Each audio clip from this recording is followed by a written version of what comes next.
Captain Ricky avuddeyo n'ayogera finally amazene n'ayogera wajja abaddaali lwaki bamubisse era lwaki abantu bamwagala nga mufu.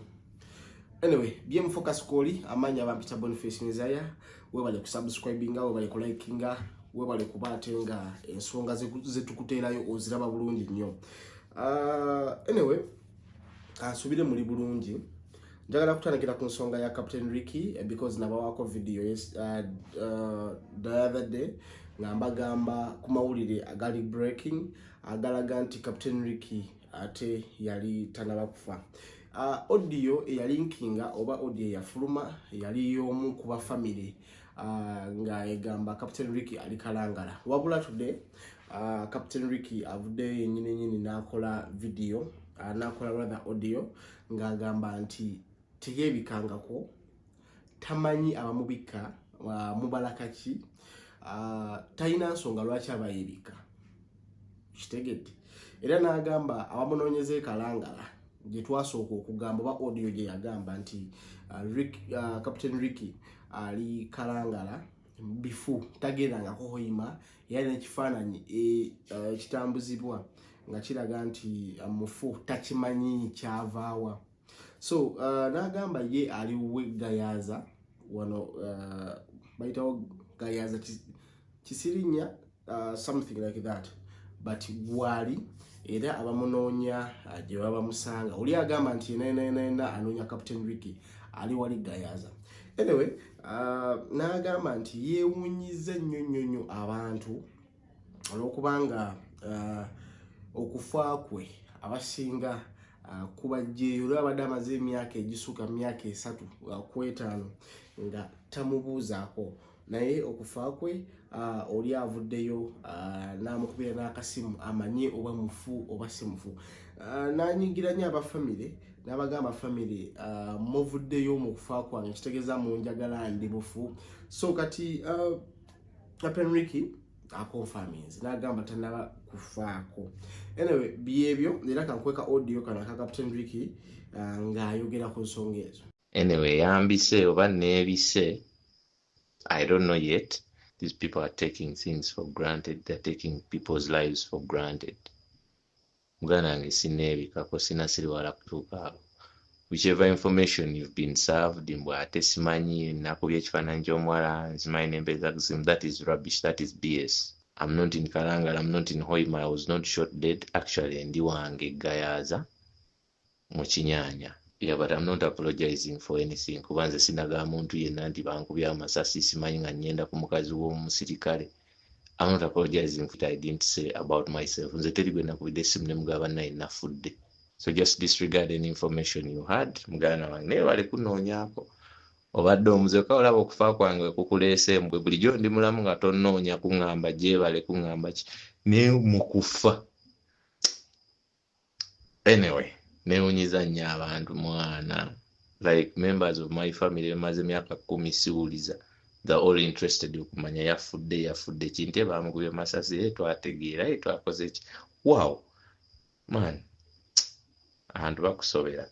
Abadde ambika atadde ebifaananyi ebyenjawulo atadde n'ebifaananyi for my surgery yalikwayo ekike byonna yabitaddeyo. That is why ba TikTok bonna babadde conksure nti Captain Ricky mufu. So mwe mugenzi okumanya that was just a tip of the iceberg.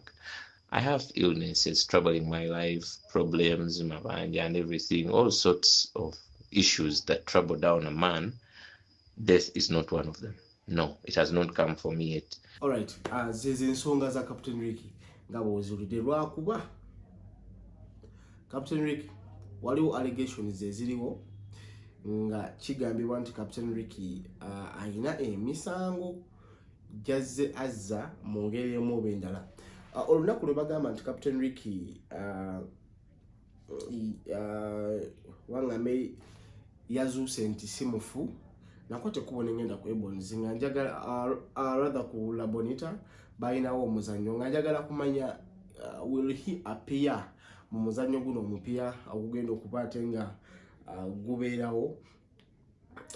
Era nasanga omukulu Katende n'abantu abalala nga bekokola Ricky nga bagamba Ricky si muntu wa mazima ku nsonga za Ebonies ezo, ne bagamba Ricky alimu obuyayeyaye era y'ensonga lwaki yagobebwa mu kibiina kya Ebonies. So kati abadde balowooza nti Captain Ricky akyali mu kibiina kya Ebonies, amawulire genfuna oba kuba naliwo ku ground nga bakikakasa nga bagamba nti Captain Ricky yagobwa. Obulamba nkyali awo nyine nefune call from guy bamuyita Aaron Phones, yeah, if I'm not mistaken, yankubira nangamba video yo nagiraba nge etegeeza nti Captain Ricky simufu era nali manyi yafa, naye Captain Ricky ono byankola, Captain Ricky alimu obuyayeyaye mu ngeri omu oba endala, n'agamba nti Captain Ricky yamulopa ne ku police alina reference eraga nti Captain Ricky alimu obuyayi kitegedde. N'agamba nti Captain Ricky yajja ku dduuka lyabwe n'akola order y'essimu Samsung ku kusana omuzindaalo gwa bagita GBL ya bwe yamala okukola ne bakola delivery ku Acacia Captain Ricky yali no oyo guy n'aweerezaako omwana we owedduka ku dduuka agenda apikinga sente ewa Captain Ricky. Captain Ricky bwe yayingira Acacia okuleeta sente n'atuuza omwana awo teyadda, era n'angamba nti alina obukakafu nti yes twanagera ne ku Ebonies ababuuze what's happening, what's going on, nga they are not responding. Abagamba Captain Ricky naffe twamuvaako ensonga zino azze azikola mu bungi nnyo sigwe wekka, era nti abadde jjukira abolaba ku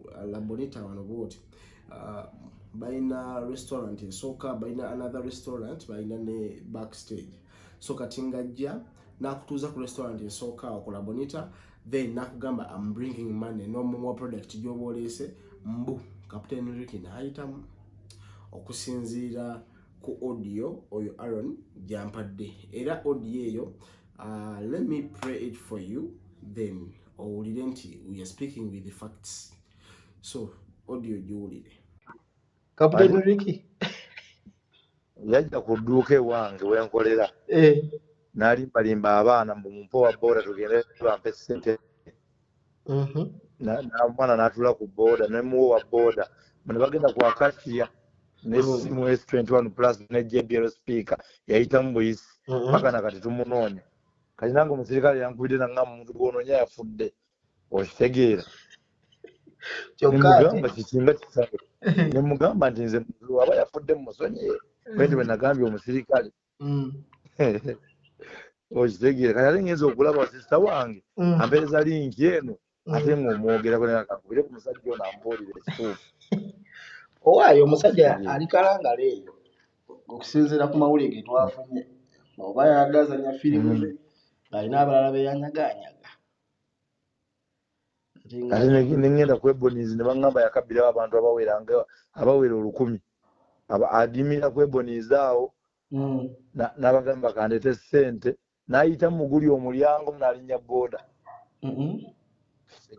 Mwana kali gayi yatuyisa bubi nnyo era tumulinako ennugu ku mutima, era nze oba osobola omundabirako nsobola okukuwa ssente, oba tosobola mundabirako ebudde bonna nja mukwata.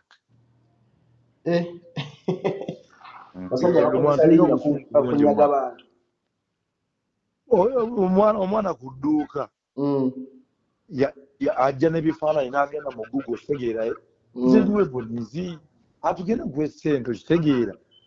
Kakati omwana ng'apakinga essimu bulungi, namala okupakinga essimu nga mugamba mpa ne sipiika eyo nga tumuwa boda, nga boda bagenda ku Acacia namugamba kandeete ssente ng'akuba essimu ayinza obutakubba ugenda muleke tumulaba sereebu okitegeera. Gayi ng'ayitamu buki ng'ayitamu buyisi ng'omutwe gutwetooloola. Kati wakayitawo omwezi munamba ne tugenda ku Ebonies bamwegaana bagamba oyo yavaayo dde newaffe takyaliyo okitegeera. Kati mwana oba musobola oba omutulangirako simanyi kye mutugamba kye tukola tubasasule nze ndiredde okusasula oba munnangirako ne mumukuba nti mubbi oba mukola mutya simanyi amagezi gompa ge ŋŋenda nago anange abantu kamala ate nga bizibu bulala bizibu bulala tuza mabega tuza mu kyalo tuzifunye bukabiro lwettenga tunoonya ssente oyo atwala biramba mubanji yabba ebintu bya miliyoni 3 understand kituufu abakutte nnyo simu ejjebyero mu bizinesi n'abitwala mwana kati awo kyekyo ale kategeeza abantu nti mumunoonya naye gyali bategeeze oba ssente zeetaagisa nzija kusasula tukolera abantu ntukolera abantu ko kati tumwantai waliwo abakubiddeko kabamu sinaba kufuna naye komenti nziraba kati nze kubidde direct yabba ne reference ngiina reference mu mpale audio yeyo nga egamba ku nsonga za Captain Ricky era nja kuba noonyako Aaron ate ayongereko kukatiza zino ensonga nga amutegere nti we are not framing someone, we are not defaming someone, we just know you're speaking facts basing ku muntu abayogera. Era bino ebigambo by'owulidde ebyo I received a call from Aaron era nga agamba nti amunoonya era agenda kuteekamu ssente zonna zasobola okuba ate ng'afuna Captain Ricky either asasule ssente zamubanja eza products ze oba amusibe. Kino kituzaayo ku 47 years of Ebons ze baakamala okuba nga celebrating Jews wano ku Serena Hotel naye complaints zisuse. Waliwo abantu kati fe generation ffe aba 2000s abantu betumanyi bosobola ogamba 1995 generation yeyo then ne 2000 no generation yaba Captain Ricky, generation yaba Scorpion, generation yaba Shalon Barnabas, I think roughly myaka nga 2 abadde abakoze omuzanyo gwa OMG because fe abasinga right now abaliwo gwe twalaba wadde baze bakola emizannyo mingi nnyo emabega but omuzannyo gwa OMG gwina aba stars aba Ebons gwe baziima walabira Captain Ricky, Barnabas, Sharoni, Gava badde bagava baaliwo oyo Henry Gava, Dr. Gordon just no bingi lwakuba nti ekibiina kya Ebons kino simanyi okuviira ddala ku muzannyo ogwo kigenda kyeyawula entalo nnyingi nnyo eziriwo abaana bagamba nti abasajja babakuba ekikono mu ngeri omu oba endala era ne awards ezagabiddwa waliwo abantu abali basuubira okuba ate nga bafuna awards tebafunye mwe muli Ketra agamba si musanyufu nekyakoleddwa ku 47 years of Ebons era sawa zino yategedde wawaagwa because y'omu ku myaka 47 ku myaka 2 at least ng'agamazeko mu Ebons emyaka 2 agamaze mu Ebons because bakufuna oli muto n'okola ate Ketra ine erinnya ba Scorpion ndi bonna tetwabalabye ba Sharon ali bangamba ali wabweru ne Barnabas ali wabweru so kyekikulaga nti ebibiina ebisinga bizze bisasika era ndowooza is the higher time nga basebretinga 47 years either aba Ebons beetereze oba kigenda kusasika because Sharon Ketra wavirayo okukola video n'agamba ali free okukola projects eziri outside ekibiina kya Ebons kiba kisusse waliwo ekintu ekiri munda kyemulina okuworkinga upon maba Ebons nga before it's too late because bwotunuulira kati fe abaana betumanyi bona tebaliimu Barnabas yagenda kuba kyeyo, Sharon yagenda kuba kyeyo, ani omulala awo Scorpion yavaayo, Ketra kati naye era abadde akyaliyo but ku kye bamukoze no underratinga naye alinga nga yavuddeyo so simanyi agiswaga yasigala kuba kicuba but Ebonies bangamba sijaliringira ennyo bangamba nti Ebonies eyo abaana bafuna 20k per show simanyi but they just told me nti they get 20k per show gye bakola eyo whereby simanyi kuba kati otuuka no kati omwana wabaka bamusomero obanga omuwa 20k per show ziba zimukolera but otuuka akaseera n'obanga olina obuvunanyizibwa obw'enjawulo nga 20k ziba tezimala whereby n'omusaala